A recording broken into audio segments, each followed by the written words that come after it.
All right, maybe it's time to start sounding the alarms. You're Locked On Coyotes, your daily podcast on the Arizona Coyotes, part of the Locked On Podcast Network. Your team every day.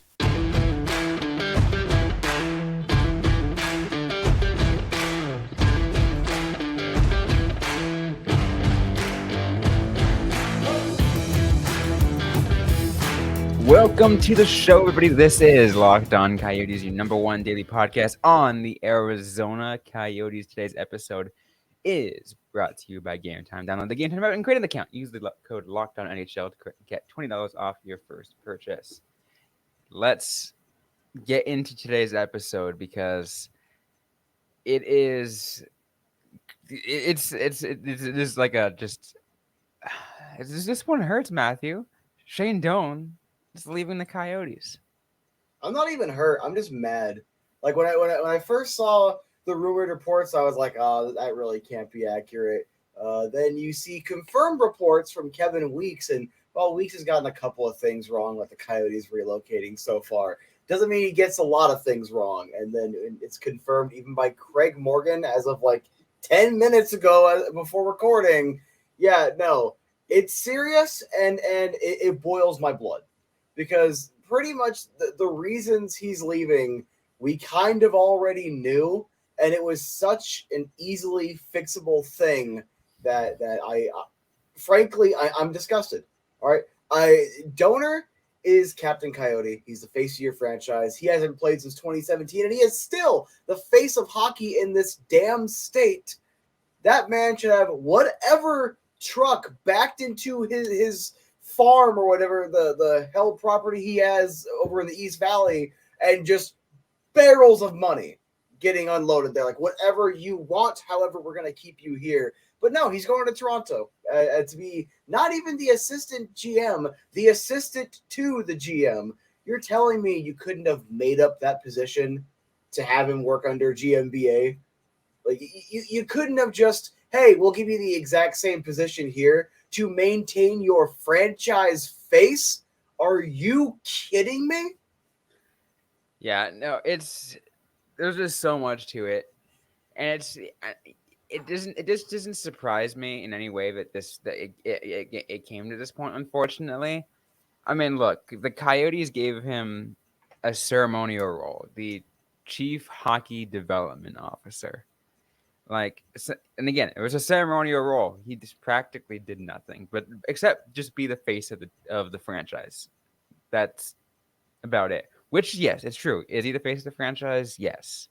He like you said, he is Captain Coyote. He, holds practically, a lot of the records, and it's just like it hurts. It hurts. It's anger. It's angering. There's just so much, just like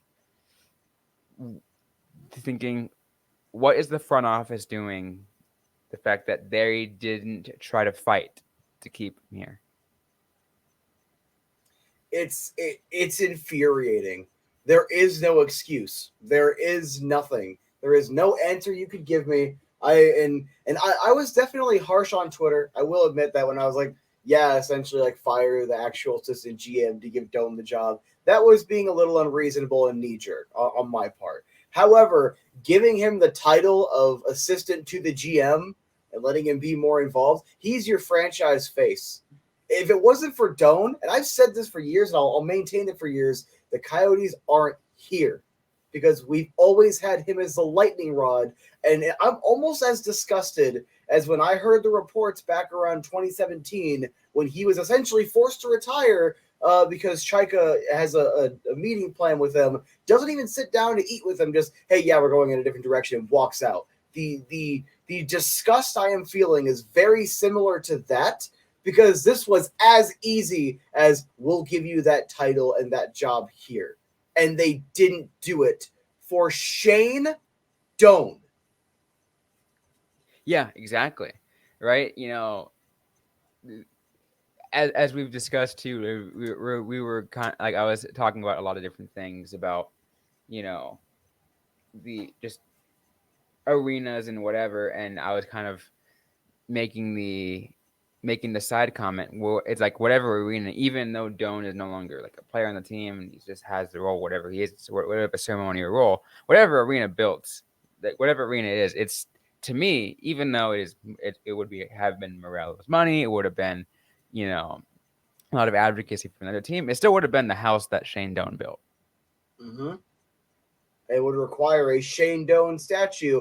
Like the Walt Disney statue with Walt and Mickey, it's Donor and Gary Bettman. Look at what we built. That's what it needs to be. Whatever the hell this team ends up, that's what needs to be the face, the first thing you see when you look at that building and just I am so disgusted with this organization right now. I stand up for this team. I try to explain away the idiotic things this team does on occasion, and this one just has no logical basis for it.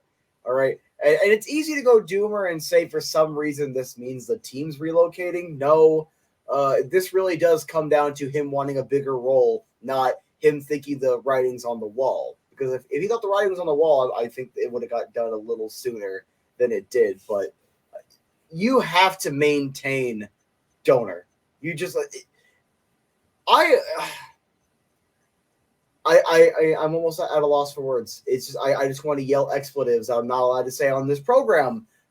So I'm gonna need you to set me up with anything other than I want to start just throwing stuff around this office because look, it was a ceremonial role. He was out there for pretty much all the practices. He was as involved as he could be, but it was a ceremonial role. And Coyotes fans knew, give him whatever role you can to keep him here. But he showed as GM, and then I think this year as assistant GM, winning 2 gold medals with Team Canada in the last 4 or 5 years, whatever it was, in the World Championships. He has a hockey mind. We all knew he's got a hockey mind, but he's showing it as a builder, and you don't maintain that? You don't? Don't. It is absolutely. It is absolutely astonishing. But we are definitely going to go further and discuss a lot more of this, whether it's actually time to sound the alarm, is there anything of the such. Once again, as Shane Doan decides to leave the Arizona Coyotes organization as he accepts a front office role with the Toronto Maple Leafs. We'll get to more in just a bit, but first, a quick word from our sponsors on the show. And today's episode is brought to you by Bird Dogs. Are you tired of sacrificing comfort for style when it comes to your activewear? Introducing Bird Dogs, the game-changing athletic shorts. Picture this, premium shorts designed for maximum performance combined with unparalleled comfort. Bird Dogs are here to revolutionize your workout routine. With the unique built-in liner, these shorts offer the ultimate support and flexibility, ensuring you stay comfortable even during the most intense workouts.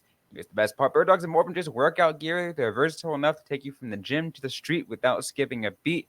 And they are made of premium breathable fabric that keeps you cool and dry throughout your activities. Perfect for the trails, the gym, and simply just lounging around. Bird Dogs, the shorts you've been searching for. So order your pair of Bird Dogs today. Enjoy the thousands of satisfied customers who've made the switch. Visit birddogs.com/LockedOnNHL and enter the promo code LockedOnNHL to get a free custom Bird Dogs Yeti-style tumbler with every order. Bird Dogs, where style meets comfort, performance meets perfection. Get yours now and unleash your true potential. So let's ask the question whether or not it's time to sound the alarm. And you kind of already answered it a little bit before we went to break, because if it really meant the end of times, he probably would have left earlier. Maybe he was also here's the question: are we sure? Maybe he just wasn't waiting until to see what who would take on the GM role in Toronto, and it's. The GM role is the new GM of the Toronto Maple Leafs is someone that he's pretty familiar with. Yep. Brad was he was an AGM, right? He was the assistant GM under Don Maloney. And then it's funny because he got the GM job in Calgary, and he brought Don Maloney to work underneath him as his assistant GM. That's funny. I love that. But that tells you something, though. I mean, maybe he knew something. He knew something regarding that. I'm not saying it's yes, he did know something, but we're here to entertain, ideas and just kind of move those gears in the brains a little bit. Just get you thinking. Well, I know what I'm thinking. I'm thinking this organization, the management, is so incompetent. All right, and I've opined and I maintain this opinion from not paying your bills in Glendale as a bargaining chip, forgetting stupidly that the government can put levies on your business and literally just take your money. So I have no idea why the hell you thought you're going to win that battle. From that to playing at ASU, as much as I love Mullet Arena, now that Tempe's off the board, a lot of my feelings about them playing there, not ASU, not the building, the Coyotes playing there, a lot of those have started to sour because it is such a different dynamic right now. So between the election, getting outspent by a no campaign that was taking money from unions that weren't even going to get the work to build this arena, getting outspent, waiting too long, letting them get the word out first, screwing over your own election, literally putting the entire future of the team in flux. And then, despite the fact that it's on record, they had conversations with backup plans. Gutierrez stupidly saying publicly, we have no plan B, which I get the context. There is no plan B that is like already lined up. You're a signature away from happening. I get the context, but you're an idiot for saying that publicly and still not saying we are committed here. It was the NHL and then a statement from the team that said we're looking for an arena here. All right. All of these stupid decisions that I'm like, this was poorly managed. That was kind of a dumb decision, but it is what it is. And all this, one after the other, after the other, after the other, after the other. And then you let Shane Doan walk because you couldn't even just make up an assistant to the GM position for him. You couldn't just make up that damn title. You let Shane Doan walk after all of this. When the fan base needs stability the most, needs encouragement the most, you absolute incompetent buffoons pull this, and we lose Donor. Like my immediate reaction, like not even immediate, because it's just been building up and building up all day. I almost want this team to relocate at this point because I am sick and tired of this. You do not disrespect Donor twice. I don't care that it was the last management. This organization did it to him twice. That is unacceptable. And frankly, no, I'm not a Vegas fan now. We'll get into that in the third segment. That's not what's going on here. All right. But I am disgusted with this team right now. All right. We were already needing Morello to say something. We were already needing some encouraging news. We were already needing a lot of things. I don't even want to hear it anymore. I don't. All right. Alex, you're never going to listen to this, but you do have an ego. So just maybe, if I say your name enough, maybe it'll get to you. Sell the damn team. Call up Matt Ishbia. Realize you are an incompetent buffoon. And sell this team to Matt Ishbia so we can have a damn owner that actually cares. Because when you lose Shane Doan, I was already rocky with you. I don't even care about you anymore. I don't care. All right? I want this team gone from you and to a degree the state at this point. Because if you can't honor Shane Doan, you don't deserve anything. Period. It does remind you did remind me of something, something that I want to touch on because it's something that like really gives you the idea of the difference between the management now and the management that we've been envisioning. Again, we're talking about a potential Matt Ishbia purchase, which I would not even say potential, I'll just say just a possible, I guess is the word. I don't even know. But anyways, hypothetical. Hypothetical. There we go. Hypothetical is the better way to term of putting it. But anyways, the point I'm getting at, everyone has known the business tactics of Alex Morello, and what he does is essentially he pays the bare bones minimum, strips the business down to its bones, and then rebuilds it back up. Matt Ishbia, on the other hand, he's like, yeah, no, I don't give a crap about nickel and diming. I'm not gonna, I'm not gonna worry about spending less money in this area. I'm gonna go all out. Yep. Literally, basically from every report, personally negotiating that KD trade. I love Mikal Bridges. I am still depressed that he is gone, pretty much forcing them to offer Mikal Bridges to get that deal done. Putting this team on basic cable so more people can access it, which again, I've already talked about. He will make more money down the line. It increases the audience. The ad rates will go up. There is money to be made, but he doesn't care about the money right now. He knows it'll come later. He wants accessibility right now. He wants success right now. He wants the fans to have a good product right now. And Morello, as patient as I can be, and as I like to think I am an optimist, all right, no, all right, because the second you screw over a Doan anywhere around me, everything goes out the window. And it makes me think. It makes me think too. Just any other management decision, front office decision.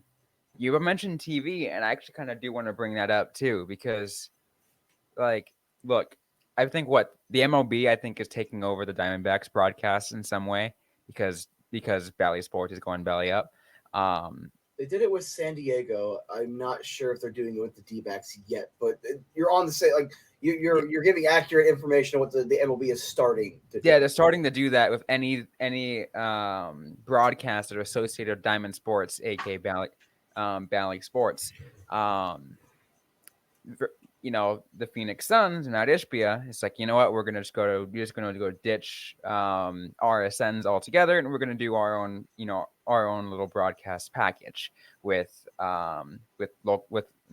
actual local cable, versus with the NHL and the Arizona Coyotes, we don't know a darn thing. It was like, I was hoping to kind of figure out what the potential TV package would look like.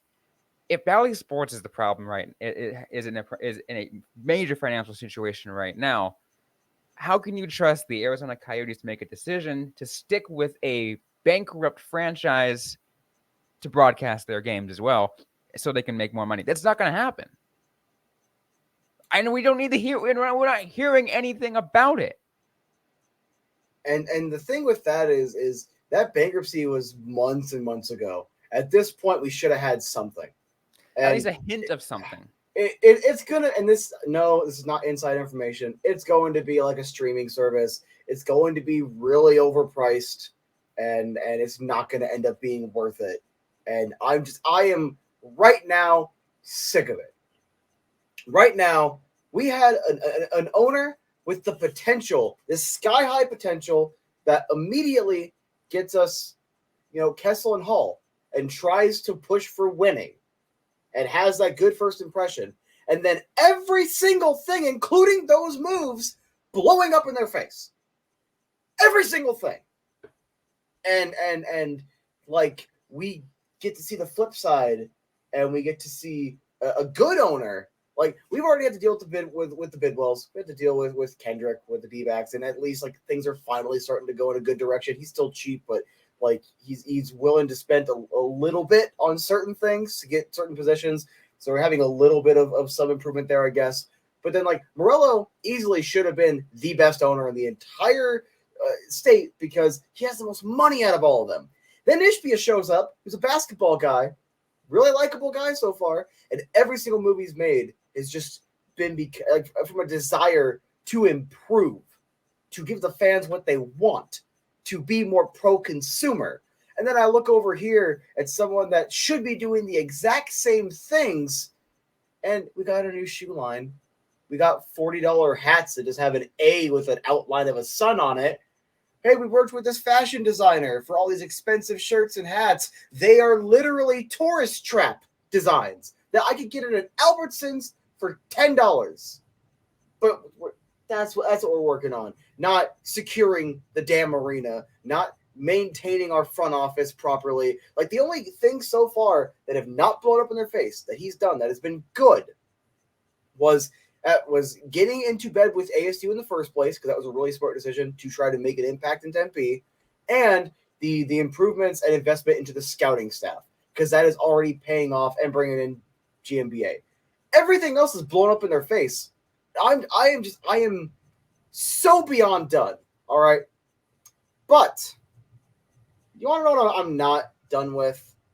the second sponsor of this episode, because I am phenomenal at what I do. Game Time. Buying tickets to your favorite events shouldn't be as stressful as being a damn Coyotes fan every time. Game Time is a fast and easy way to buy tickets for all sports, music, comedy, and theater near you. With killer deals and last-minute tickets and their best price guarantee, you can stop stressing over tickets and start getting hyped for the fun you'll have, unless you're a Coyotes fan. Look. If I didn't work there, I wouldn't be going to any Coyotes games this upcoming season. But if for whatever reason you aren't burned like I am, make sure to check out Game Time when Coyotes tickets go on sale, because at the very least, you can try to get a good deal to watch this dumpster fire for a better price, because Game Time has your back. Snag tickets without the stress with Game Time. Download the Game Time app, create an account, and use code LOCKEDONNHL for $20 off your first purchase. Terms apply, but again, create an account, redeem LOCKEDONNHL for $20 off. Download Game Time today. Last minute tickets, lowest price guarantee. There we go. Thank you very much, Game Time. That might have been the most passionate ad read we've ever experienced, Matt.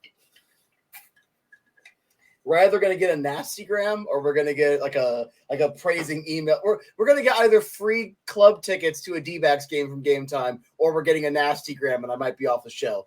There's no in between. It's one or the other. But I mean, you should have seen the tickets I got from different discussion. But let's get to wrap things up though, because I just want to see, after this news, because one of the things that I'll say is my initial reaction, to kind of go in, it plays into what I'm going to be, the point I'm getting at, is I'm thinking to myself, I'm looking forward to actually talking hockey today. But then this crap happens, and I'm like, God darn! Like, I was so happy watching Game 3. All right, and that's where this comes in. So this jersey comes in. I bought it at a pawn shop for, the list was $50, and I ended up getting that and this Blue Eyes White Dragon Funko right here for a total of $50. So I got the jersey for like $30 or $40, however you want to slice it, because I'm a jersey collector. I had to get it. The day I bought it, Vegas lost their playoff game. Well, if we're today for Game 3, Vegas lost. I'm literally, even though I don't hate Vegas anymore, I actually don't. I'm actually like, just the hatred's gone at this point. I'm still actively rooting for Florida. When Matty Tkachuk ties it, the second he ties that, like 2 seconds before, I'm like, wow, I can't believe Florida choked this away. Literally, I was saying that same thing happened with Sasha Barkov tying a game, I think in the second round. Like, I was watching, I'm like, wow, Sasha, you suck. Scores literally like immediately, or has like a game tying assist. Phenomenal. All you gotta do is trash talk. All right, have some fun watching hockey. I was in such a good mood. All right, local boy Matty Tkachuk sends it to overtime. Florida ends up making it a series. It's 2-1. All right, Florida's fans like deserve success. They have been struggling. They have been, this team should leave for so long. To the small portion of Florida fans that are like, oh, the Coyotes should leave, I genuinely hope you step on Legos and stub your toe while you're floundering around afterwards, because we don't care about you. But to the rest of the Florida fans, good people that have been through a lot, I'm happy, genuinely happy. I made a tweet like 3 weeks ago, a month ago. It is more enjoyable to watch Florida and cheer for them than it was to root against Toronto, because one, I'm actively engaged and happy and cheering for something. And that was such a good game. All right, Florida coming back in 2-1 series. This is great. I am hyped for this. I am really all in for Florida. But guess what? I had to sit there in the back of my mind as soon as that high wears off. Yeah, but my team essentially just tells Shane Doan again, yeah, we don't care. I'm gonna be real. As phenomenal as Bill Armstrong is, I would trade him and every single move he's made to benefit this organization for Shane Doan, even if it was a monkey's paw and everything he did was brain dead, because he is the Captain Coyote. Like you cannot let that go. And now the distraction's over. It's just, hey, Donor's gone. Hey, Your childhood hero's gone. Hey, the reason this team is still here, gone. And it was avoidable. Completely and utterly avoidable. And no, this is not a relocation alarm, but it is I'm sick and tired of this management and the incompetence that they are showing alarm. And again, even though I kind of like put the, conspiracy out there, also know it is also not related to the arena fall through. Again, it would have happened, a while ago if that was the case. He would have officially quit. He would have resigned. It would have been like within 3 days. Like, Yeah, I'm no, resigning from my he just position. took an opportunity that he just couldn't turn down. The Mhm. problem is, and as you said it, is the Coyotes didn't even try to match it.